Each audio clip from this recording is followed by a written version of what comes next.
Speaking Task 1. You will be asked a question about a familiar topic.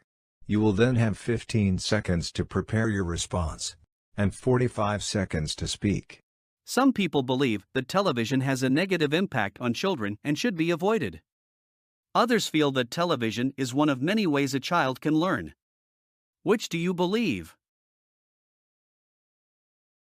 Prepare your response after the beep.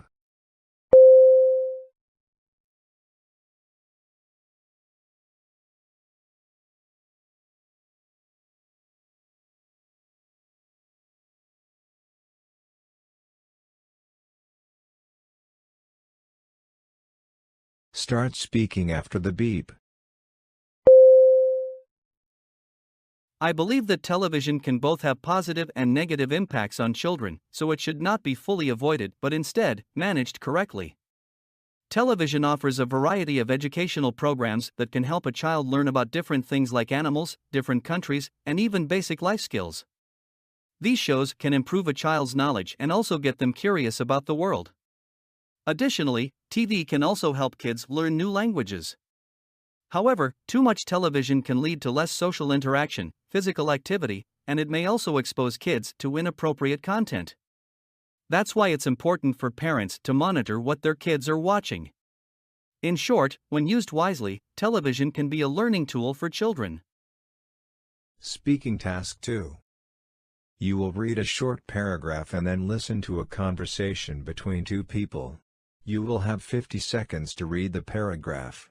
After, you will get a question about what you read and heard. You will have 30 seconds to prepare your response and then 60 seconds to give it. You have 50 seconds to read. Start reading after the beep.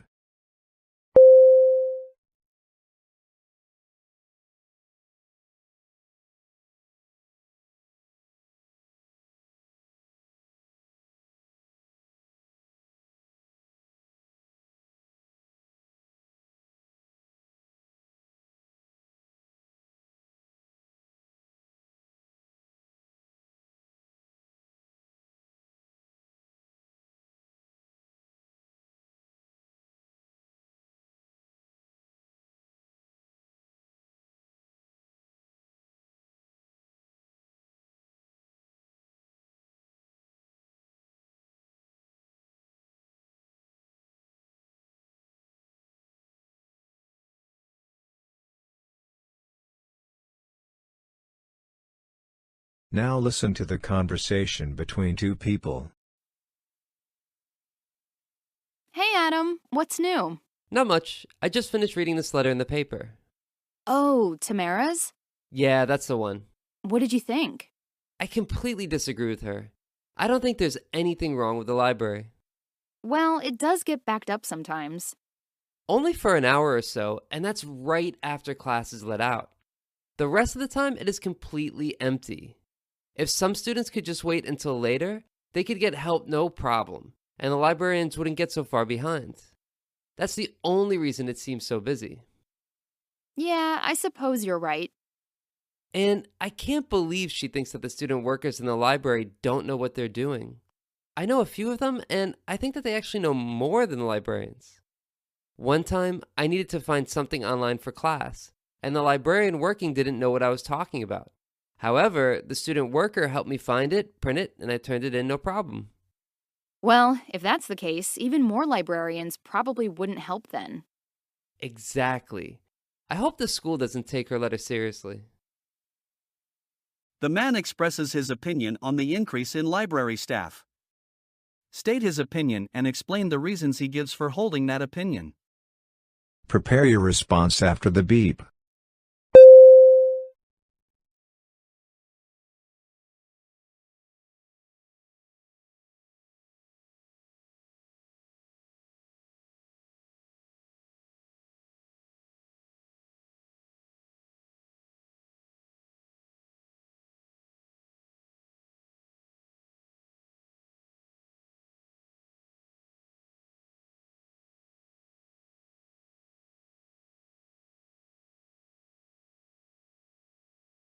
Start speaking after the beep. The man disagrees with the idea of increasing the library staff. He believes that there is nothing wrong with the library and thinks that the only time it gets busy is right after classes let out, which lasts for about an hour. He suggests that if students can wait until later, then they can get help without any problem and the librarians wouldn't fall behind. He also disagrees with Tamara's statement that the student workers in the library do not know what they're doing. He personally knows some student workers who, he believes, actually know more than the librarians. He shares an incident where a librarian couldn't help him find something online, but a student worker was able to assist him successfully. Based on these reasons, the man feels that hiring more librarians would not solve the supposed problems in the library.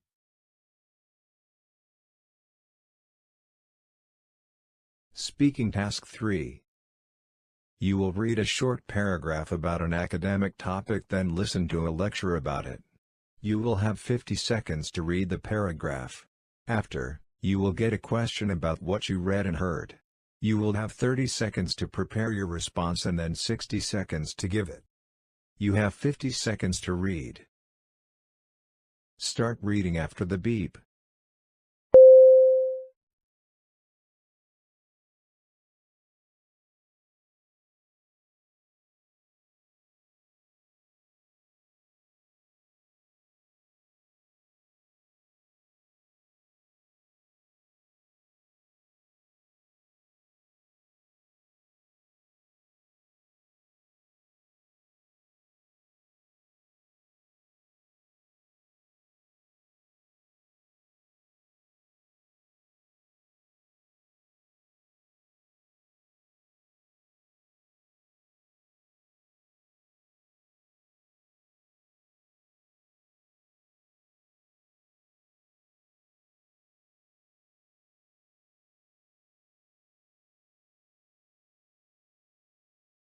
Now listen to the lecture. A perfect example of this concept is pronghorns and antelope. The pronghorn is found in North America, but bears a striking resemblance to the antelope, which is native to Africa. Their habitats are very far apart, but they are both flat and grassy plains with very few trees. Both of these animals evolved to eat grass, obviously, and since there is nowhere to hide in their natural environments, they've both evolved features that let them easily notice predators and quickly run away from them. They both have slender but powerful legs suited for bursts of speed, oversized lungs, and even huge eyes that give them a vast field of vision. A different example would be bats and dolphins. Clearly, no one is ever going to mix up a bat and a dolphin. They're totally different animals, but they do have similar habitats. Consider the fact that bats live in dark caves. They also do most of their hunting late at night when, of course, it's very dark out. Now, dolphins live in the ocean, and the ocean is also a very dark place. Deep in the ocean, most species can only see a few feet ahead, even in very clear water. To survive without being able to see well, both of these species developed a trait called echolocation. This is the ability to emit high-frequency noises which echo off of their surroundings.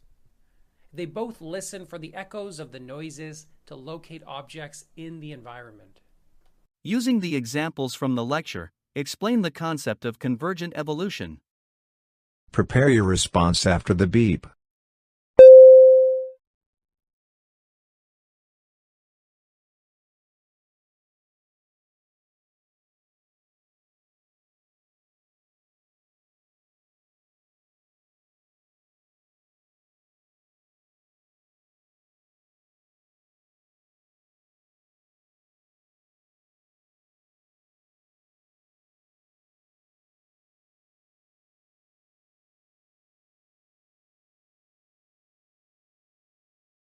Start speaking after the beep. Convergent evolution is when animals living in different places have similar characteristics. This happens because they live in similar habitats and need similar skills to survive. For example, pronghorns and antelopes live in flat, grassy areas with few trees. They both evolved to eat grass and run fast because there is nowhere to hide from predators. They also have big eyes to see far and good lungs. Another example is bats and dolphins. They live in dark places, so they both developed echolocation, which is the ability to make sounds and listen for echoes to find things in their surroundings. Even though they look very different, bats and dolphins have similar traits because they live in similar environments. This shows how animals can evolve in the same way even if they are not closely related.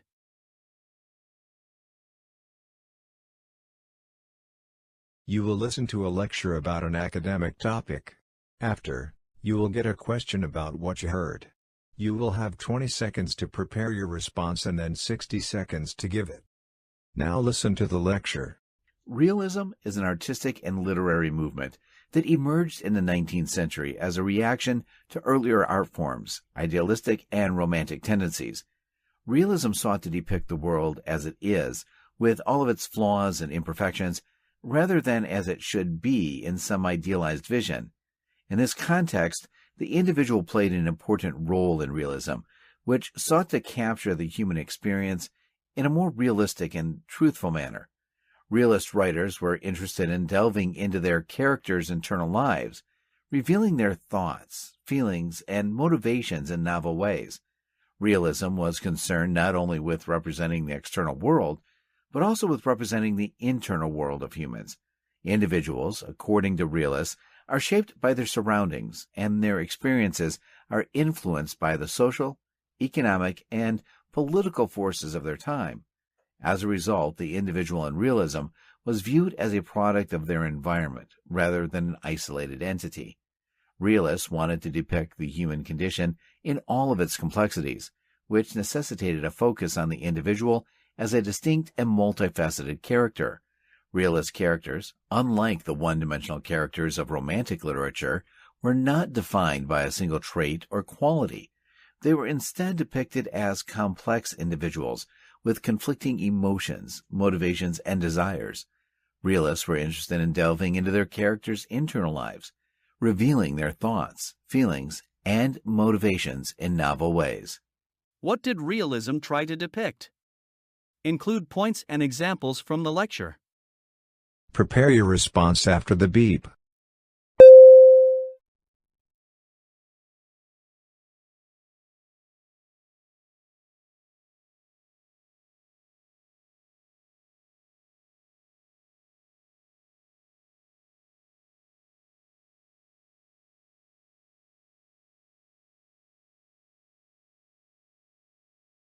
Start speaking after the beep.